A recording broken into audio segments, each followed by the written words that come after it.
Hi అండి, అందరికీ నమస్కారం. Welcome to my YouTube channel Saavuji Krish. మనం డైలీ స్టోరీస్ చెప్పుకుంటున్నాం కదండి. ఈరోజు కూడా ఒక మంచి స్టోరీతో నేను మీ ముందుకు వచ్చానండి. తప్పకుండా లాస్ట్ వరకు వినండి, స్టోరీ చాలా బాగుంటుందండి.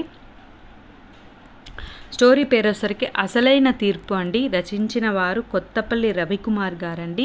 ఈ స్టోరీ ఏంటంటే ఒక తండ్రి కన్నీటి కథ అండి. ఇది తప్పకుండా లాస్ట్ వరకు వినండి, చాలా బాగుంటుందండి. ప్రతి ఒక్కరూ విని తెలుసుకోవాల్సినటువంటి మనసును హత్తుకునేటటువంటి ఒక మంచి కథ అండి. ఇప్పుడు మనం స్టోరీలోకి వెళ్దాం. ఇందాక లాయర్ గారు వచ్చారు. రేపు కేసు వాయిదా ఉందని గుర్తు చేయడానికి వచ్చారట. మీరు లేరని చెప్పాను. వీలుంటే వచ్చాక ఒకసారి ఫోన్ చేయమని చెప్పారు అని చెప్పింది రాజేశ్వరి అప్పుడే వచ్చిన సుందరరావుతో. వెంటనే సుందర్రావు లాయర్కి ఫోన్ చేసి వివరాలు కనుక్కున్నాడు. ఏమన్నారండి లాయర్ గారు అని అడిగింది రాజేశ్వరి. ఏముంది, నీకు చెప్పిందే మళ్ళీ నాకు చెప్పాడు. మన ఇద్దరిని 10 గంటల కల్లా కోర్టుకు రమ్మన్నాడు. పిల్లలకి పంచిన లెక్కలన్నీ ఒకటి కూడా మర్చిపోకుండా రాసుకురమ్మన్నాడు. అది సరే కానీ లాయర్ గారు వచ్చినప్పుడు నీ దగ్గరికి ఎవరైనా వచ్చారా అని అడిగాడు సుందర్రావు. ఎవరు రాలేదు కానీ లాయర్ గారు వెళ్ళిపోతుండగా కృష్ణమూర్తి గారు వచ్చారు. ఎవరు ఏంటి అని ఆరా తీస్తే కేసు విషయం చెప్పాను అని చెప్పింది రాజేశ్వరి. విని ఏమన్నారు అని అడిగాడు సుందర్రావు. కొడుకుల మీద కేసులు వేయడం గురించి గురువుగారిని ఒకసారి ఆలోచించుకోమనండి. ఇప్పటికే మిమ్మల్ని వృద్ధాశ్రమానికి చేర్చారు. వాళ్ళు ఎంతకైనా తెగిస్తారు, జాగ్రత్త అని చెప్పారని చెప్పింది రాజేశ్వరి. ఇది విన్న సుందర్రావు ఆలోచనలో పడ్డాడు.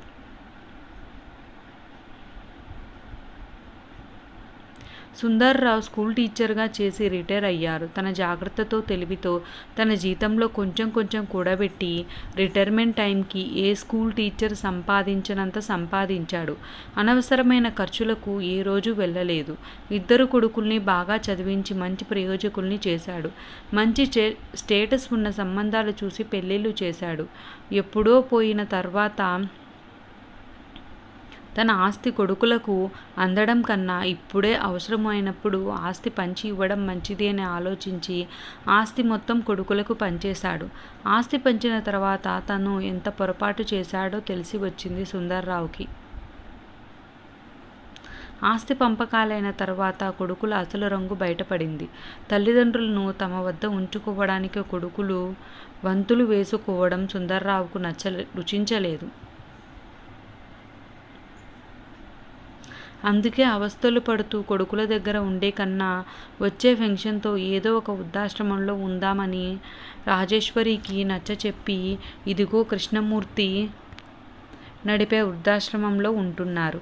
వాళ్ళు వృద్ధాశ్రమంలో ఉంటున్నారు అనడం కన్నా పిల్లల చేత ఉంచబడ్డారు అనడం సమంజసమేమో. సమయానుకూలంగా టిఫిన్లు భోజనాలు అందుతున్నాయి. కొడుకులు కూతుళ్ళ చేతుల్లో మోసపోయిన తోటి వృద్ధులతో కబుర్లు చెప్పుకుంటూ కాలక్షేపం చేస్తున్నారు. అందరూ అన్ని పనులలో సాయం చేసుకుంటూ ఆనందంగా జీవితాన్ని గడుపుతున్నారు.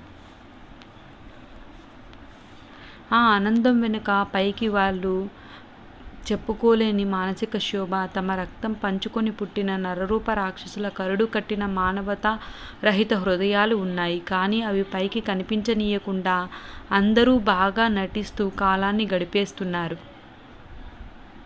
ఎంతోమంది విద్యార్థుల మనసులు చదివిన సుందర్రావుకు కన్నపిల్లల చేత వెలివేయబడిన వయోవృద్ధులను అర్థం చేసుకోవడం తేలికే అయ్యింది. అందరూ తనలాగే పిల్లల చేతిలో ఓడిపోయారని తెలిసి రక్తం ఉడికిపోయింది. కానీ ఆ ఓటమి తాము ఏ ఆట ఆడకుండానే ఫలించింది అని గట్టిగా నమ్మిన సుందర్రావు తన కోసం కాకపోయినా మిగతా అందరి కోసమైనా కసితీరా కన్నపిల్లల మీద నెగ్గాలనుకున్నాడు. అందుకే తన కొడుకుల మీద కేసు వేశాడు. కనీ పెంచి వృద్ధిలోకి తీసుకొచ్చి తమకున్నదంతా వారికే ఊడ్చిపెట్టి తీరా వాళ్ళు మమ్మల్ని చూడవలసిన సమయం వచ్చినప్పుడు కాలుతో తన్ని పొమ్మనడం ఎంతవరకు సబబు అని ఈ వృద్ధాప్యంలో జీవితాన్ని లాగలేక వెళ్ళదీస్తున్న మాలాంటి ముసలాళ్లకు పిల్లల తోడు నీడ ఎంతైనా అవసరమని కోర్టులో కేసు వేశాడు. ఎంతమంది వద్దని వారించినా ఈ కేసు అంతు చూడాలనుకున్నాడు సుందర్రావు. ఆ కేసు సంగతే ఇందాక లాయర్తో సుందర్రావు మాట్లాడింది. కోర్టులోనికి రాగానే తండ్రి కేసి కసిగా చూస్తున్నారు కొడుకులు ఇద్దరు. తమ మీద ఏమి కక్ష సాధిస్తావని వ్యంగ్యంగా ఒక నవ్వు విసిరి చూస్తున్నారు. అవేమీ తనకు పట్టనట్టు కూర్చున్నాడు సుందర్రావు.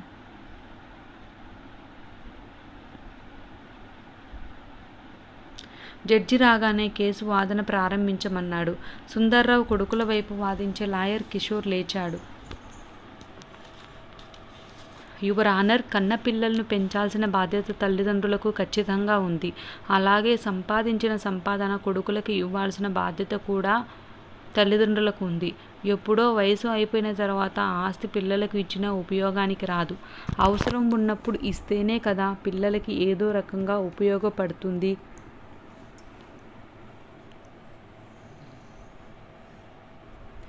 ఇప్పుడు ఉన్న పరిస్థితుల రీత్యా, చేసే ఉద్యోగాల రీత్యా ఈ రోజుల్లో తమ సంసారాన్ని లాగడమే కష్టమవుతుంది. ఈ పరిస్థితుల్లో ఇంట్లో తల్లిదండ్రులను ఉంచుకుని ఎలా సుఖంగా చూడగలరు? అందుకే నా క్లయింట్లు తమ తల్లిదండ్రులను తమ వద్ద ఉంచుకొని కష్టపెట్టే కన్నా వాళ్ళని మంచి వృద్ధాశ్రమంలో ఉంచి సంతోషంగా చూడాలనుకున్నారు. దీనికి వాళ్ళేదో తప్పు చేసిన వారిగా నా క్లయింట్లను ముద్దాయిల్లా చూసి కేసు పెట్టి వేధిస్తున్నారు ఈ సుందర్రావు గారు. మా క్లయింట్లు ఉన్నతమైన ఉద్యోగాలు చేసుకుంటున్నారు. చీటికి మాటికి ఇలా కేసులతో కోర్టు గుమ్మం ఎక్కితే వాళ్ళ పరువుకు భంగం కలుగుతుంది యువర్ ఆనర్. అందుకే ఈ కేసును తగు విధంగా చర్చించి సరియైన తీర్పు ఇవ్వవలసిందిగా కోరుతున్నాను యువర్ ఆనర్ అని తన వాదన వినిపించాడు కిషోర్. జడ్జి ప్రతిపాదన వినిపించమనగానే సుందర్రావు తరపు లాయర్ విశ్వనాథం లేచాడు. యువర్ ఆనర్, చిన్నప్పటి నుంచి కని పెంచి పెద్ద ఉన్నత స్థాయికి తీసుకొచ్చిన కొడుకుల దగ్గర ఉండాలనుకోవడం తప్పు కాదు కదా యువర్ ఆనర్.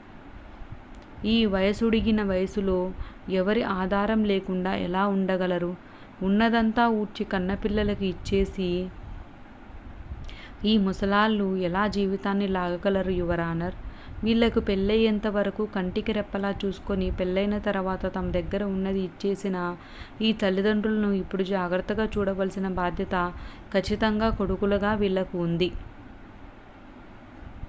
ఆ బాధ్యత మరిచిన కొడుకుల మీద నా క్లయింట్ కేసు వేశారు. దట్స్ ఆల్ యువర్ ఆనర్ అని వాదించాడు విశ్వనాథం. దీనికి మీ నుండి సమాధానం ఏమిటి అని కిషోర్ని జడ్జి అడగగానే కిషోర్ లేచాడు.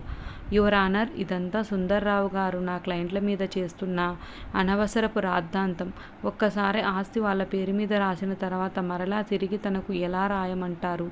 ఇది ఆయన తెలివి ఉండగానే రాసిన వీలునామయే కదా.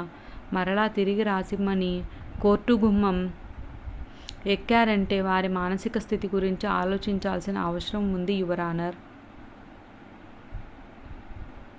మీరే దీని మీద సమగ్ర విచారణ జరిపి మా క్లయింట్లకు న్యాయం చేయవలసిందిగా కోరుకుంటున్నాను యువర్ ఆనర్ అని తన వాదన వినిపించాడు కిషోర్.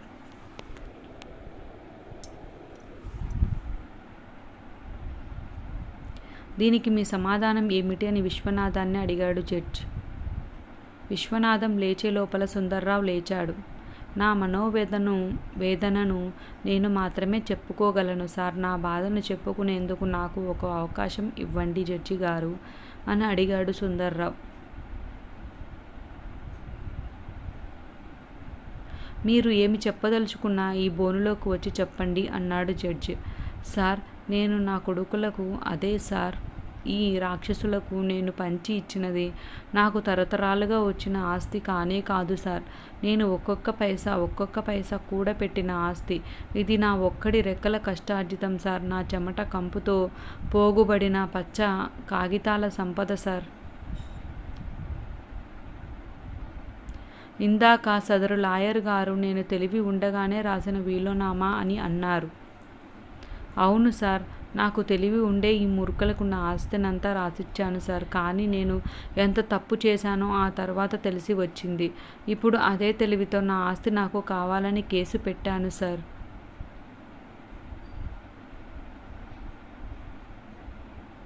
కాలు చెయ్యి మూలన పడిన తర్వాత ప్రతి మనిషి చంటి పిల్లాడే అవుతాడు సార్. వీళ్ళు చిన్నప్పుడు నడిస్తే ఎక్కడ కందిపోతారో అని మేము కంటికి రెప్పలా చూడలేదా? ఇప్పుడు మమ్మల్ని చూడవలసిన టైం వచ్చినప్పుడు వీళ్ళు ఎందుకు చూడరు? మమ్మల్ని చూడాల్సిన సమయంలో సంపాదన, పని ఒత్తిడి, చాలని జీతాలని వంకలు చెప్పి వంతులుగా మమ్మల్ని అంగట్లో సరుకులా పంచుకుంటున్నారే. వీళ్లను పెంచి పెద్ద చేసి ఇంతటి ప్రయోజకుల్ని చేయడానికి మేము ఎన్ని పూటలు పస్తులున్నాం సార్. వీళ్ళు ఇప్పుడు మమ్మల్ని భారమని అనాథల్లా వృద్ధాశ్రమంలో వదిలేశారే. అప్పుడు మేము కూడా పెంచలేక వీళ్ళని అనాథ శిశువుల్లా ఏ పెంట కుప్పల మీదో వదిలేసి ఉంటే వీళ్ళ పరిస్థితి ఏమై ఉండేది సార్? ఇది నా ఒక్కటి ఆవేదన కాదు సార్. నాలాగా కన్నపిల్లల చేతిలో ఘోరాతి ఘోరంగా ఓడిపోయిన ప్రతి తల్లి తండ్రి ఆవేదన సార్. తమను తాము స్వచ్ఛందంగా కన్నబిడ్డల దగ్గర తాకట్టు పెట్టుకొని జీవన్మృతుల్లా కాలాన్ని వెళ్లదీస్తున్న అభాగ్యుల ఆత్మఘోష సార్. వీళ్ళు కన్నవాళ్ళ నుండి వచ్చిన ఆస్తికి వారసులమని అంటారు కదా సార్. మరి కని పెంచి అభివృద్ధిలోకి తీసుకొచ్చిన తల్లిదండ్రుల అవసాన దశలో వారి పూర్తి బాధ్యత కూడా కన్నబిడ్డలదే కదా సార్. కన్నబిడ్డలు ఈ దశలో చూడక ఇదిగో ఈ వయసులో ఇక్కడున్న ముసలి వాళ్లను ఈ వృద్ధాశ్రమాలు అక్కున చేర్చుకుంటున్నాయి సార్. ఆ మాత్రం అనురాగం, ఆప్యాయతలు వీళ్ళు చూపించలేకపోయారు సార్. అందుకే కావాలని వీళ్ళకి తెలిసి రావాలని మళ్ళీ నా ఆస్తి నాకు రావాలని కేసు వేశాను సార్. మీరే దయచేసి ఈ కేసును క్షుణ్ణంగా పరిశీలించి మాకు న్యాయం చేయాలని కోరుకుంటున్నాను సార్ అని తన వాదన వినిపించాడు సుందర్రావు. కేసు పూర్వాపరాలు పరిశీలించిన తర్వాత తన స్వార్జితాన్ని ఎవరికైనా ఎప్పుడైనా రాసివ్వచ్చు. అలాగే కన్న తల్లిదండ్రులను చూడాల్సిన బాధ్యత కన్నపిల్లలకి ఖచ్చితంగా ఉంది. అలా చూడని మరుక్షణంలో తన ఆస్తిని తనకు అడిగే హక్కు మరలా కన్న తండ్రికి ఉందని ఈ కోర్టు భావిస్తుంది. న్యాయ చరిత్రలో ఇప్పటి వరకు ఎవరు వేయని కేసు వేశారు సుందర్రావు గారు. ఆయన మనసు ఎంత రగలకపోతే కన్న కొడుకుల మీద కేసు పెడతారు. అందుకే కొడుకులు ఈ అవసాన దశలో తల్లిదండ్రులను చూడనప్పుడు తాము పంచిన ఆస్తిని నయా పైసలతో సహా తిరిగి పొందే హక్కు ఉంది. తక్షణమే సుందర్రావు దంపతులకు వారు పంచిన ఆస్తిని తిరిగి ఇవ్వమని వారి కొడుకులకు ఈ కోర్టు ద్వారా ఆర్డర్ వేస్తున్నాను అని సంచలన తీర్పును చెప్పాడు జడ్జి. వృద్ధాశ్రమం నుంచి వచ్చిన వృద్ధుల కరతాళ ధ్వనులతో కోర్టు మార్మోగిపోయింది. తాము చేసిన తప్పేమిటో తెలుసుకుని తలదించుకున్నారు కొడుకులిద్దరూ. తన కొడుకుల మీద కేసు నెగ్గినందుకు ఇది కోర్టు అని కూడా మరచిపోయి గట్టిగా నవ్వాడు సుందర్రావు. ఆ నవ్వుకి అందరూ సుందర్రావును ఆశ్చర్యంగా చూస్తూ ఉండిపోయారు. ఇది నేను కేవలం నా కొడుకుల మీద నెగ్గిన కేసు కాదు సార్. పచ్చ కాగితాలకు ఇచ్చిన విలువ పచ్చని జీవితాలకి ఇవ్వని కసాయి కొడుకుల మీద నెగ్గిన కేసు కూడా. తీసుకెళ్లలేని పైసల కోసం కన్న తల్లిదండ్రుల ఊసు కూడా ఎత్తని బిడ్డల మీద యుద్ధం లేకుండా నెగ్గిన కేసు. ఈ కేసు కళ్ళు మూసుకొని పోయి కన్న తల్లిదండ్రులను రోడ్డు మీద వదిలేసే అవకాశవాదుల కళ్ళు తెరిపించాలి. ఆకలేస్తే కన్న వాళ్ళకి పట్టెడన్నం పెట్టిన నరరూప రాక్షసులకు కనువిప్పు కావాలి. ఈ కేసులో నెగ్గి ఆ ఆస్తితో భోగభాగ్యాలు అనుభవిద్దామని ఈ కేసు వేయలేదు సార్. మీ చేతులతోనే ఆ ఆస్తి మొత్తం వృద్ధాశ్రమానికి చెందేటట్టు రాయండి. నాలాంటి వాళ్ళు ఇచ్చే ఇలాంటి సంపదతో వృద్ధాశ్రమాలు ఎదిగి ఎంతోమంది అనాథ వృద్ధులకు నీడనివ్వాలని కోరుకుంటున్నాను. నా ఈ కోరికను కాదనకుండా తక్షణమే తీర్చండి సార్ అని వినయంగా జడ్జిని కోరాడు సుందర్రావు.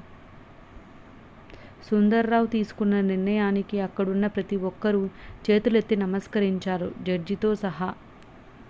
విన్నారు కదండి, మనసును హత్తుకునేటటువంటి ఒక తండ్రి యొక్క కన్నీటి కదండి ఇది. ఒక తండ్రి కాదండి, ప్రతి తండ్రి యొక్క కన్నీటి కదండి. మనల్ని కని పెంచి పెద్ద చేసిన తర్వాత మనం వాళ్ళని చూసుకోవాల్సిన టైం వచ్చినప్పుడు బాగా చూసుకోవాలి, అంతేగాని ఇలా వృద్ధాశ్రమంలో చేర్పించడం చాలా తప్పు కదండి. ఈ స్టోరీ అయితే చాలా బాగుందండి. మీ ఫ్రెండ్స్కి రిలేటివ్స్కి కూడా తప్పకుండా షేర్ చేయండి. ప్రతి ఒక్కరూ విని తెలుసుకోవాల్సినటువంటి ఒక మంచి మనసును హత్తుకునేటటువంటి కదండి. తప్పకుండా మీ ఫ్రెండ్స్కి రిలేటివ్స్కి షేర్ చేయండి. ఈ స్టోరీ ఎలా ఉందో తప్పకుండా కామెంట్ చేయండి. ఈ స్టోరీ నచ్చినట్లయితే తప్పకుండా లైక్ చేయండి, షేర్ చేయండి, సబ్స్క్రైబ్ చేయండి. ఇప్పటివరకు సబ్స్క్రైబ్ చేసుకుని వాళ్ళు ఎవరైనా ఉంటే తప్పకుండా సబ్స్క్రైబ్ చేసుకోండి. ఈ స్టోరీ ఎలా ఉందో తప్పకుండా కామెంట్ చేయండి. ఇంకా మంచి మంచి స్టోరీస్తో నేను మీ ముందుకు వస్తానండి. Thank you.